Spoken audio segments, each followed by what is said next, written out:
As I put up a video the other day about garden building installs, because we've done quite a lot recently, it's probably one thing you'll notice if you look close enough on any of them. We tend to use PVC conduit a lot, and not just for the mechanical protection or the aesthetic appearance of it. A lot of it because it really specifically suits these particular types of garden building, especially if they're new. If you look on a lot of our pictures and videos, you'll see that all of our cable runs and conduit runs are all very linear. All the fixings sit between certain boards and don't ever span the boards themselves. This is all because of the expansion gap that occurs with these new buildings. So what I've done here is mocked up a side wall of one of these garden buildings with the slatted frames.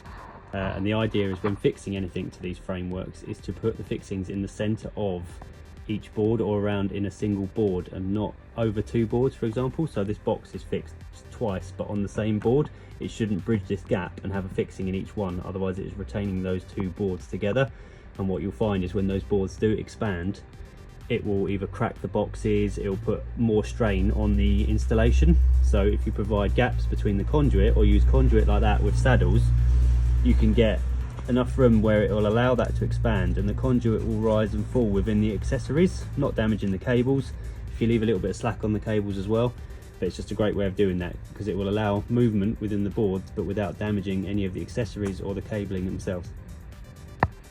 What you don't want to do is stick a solid MMT2 or a trunking or something along like that, or a metal trunking, anything along those lines, and either stick it across all the boards or certainly not screw it to every panel, because all that does is when it does expand, it just puts enormous strain on the conduits. We've seen this, some horrendously warped conduits and things like that in the height of summer when they do really expand.